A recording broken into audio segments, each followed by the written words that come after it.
I don't believe there's a human being on Earth who doesn't experience periods of depression, times when, as far as he's concerned, the whole world can close up shop and go fishing.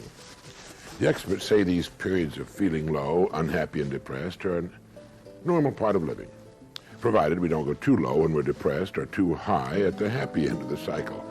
If your periods of depression are too deep or last too long, you could probably use some professional help. But we all experience these highs and lows, and I've been in a real beauty of a low for the past day or so. Incidentally, these periods of depression almost always follow an illness, even a slight cold. Well, last Sunday morning, I was awakened by the telephone at 5 o'clock in the morning. It was a man I'd known years before who happened to be passing through town and just wanted to call and say hello. At 5 on a Sunday morning, he wanted to call and say hello. But once I'm up for good, so I went to the kitchen to make a pot of coffee. The moment that telephone rang, I was aware that I was depressed. In fact, the telephone had also awakened my wife, who took one look at me and asked me what was wrong. I told her I was feeling a little depressed, and she gave me a very cheering message. If I remember correctly, she said, "Oh, really?" She always has one of those great morale boosters right at the tip of her tongue. But as I was making the coffee, I thought that even though I felt low enough to crawl under the door, I couldn't think of a single human being on Earth with whom I'd trade places. And this seemed to have a good effect.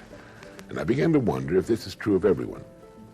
Would anyone agree to physically change places with another person, to forget completely his own life and past, family and friends, to lose completely his own personality, his own mind and abilities, and take on those of another human being, a stranger? Would an old man sitting in the park willingly change places with the child being pushed by in a stroller? Would any woman, regardless of her present life, change places with any other woman on Earth? What do you think? Would you? Can you think of a person alive today with whom you'd willingly trade places? I mentioned this to my wife. I asked her the same question, and she said, certainly not. She said no one would, because it would mean losing one's identity, and that a person's identity is his most important possession.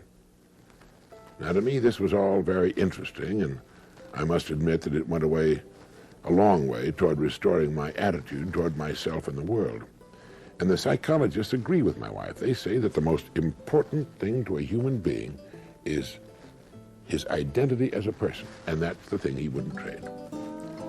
And now, a moment for this message. Bring this subject of trading places with someone else up the next time the family sits down at a meal. Give it some thought on your own. It has a way of getting us back on course. How about it? Is there anyone you'd trade with? Thank you.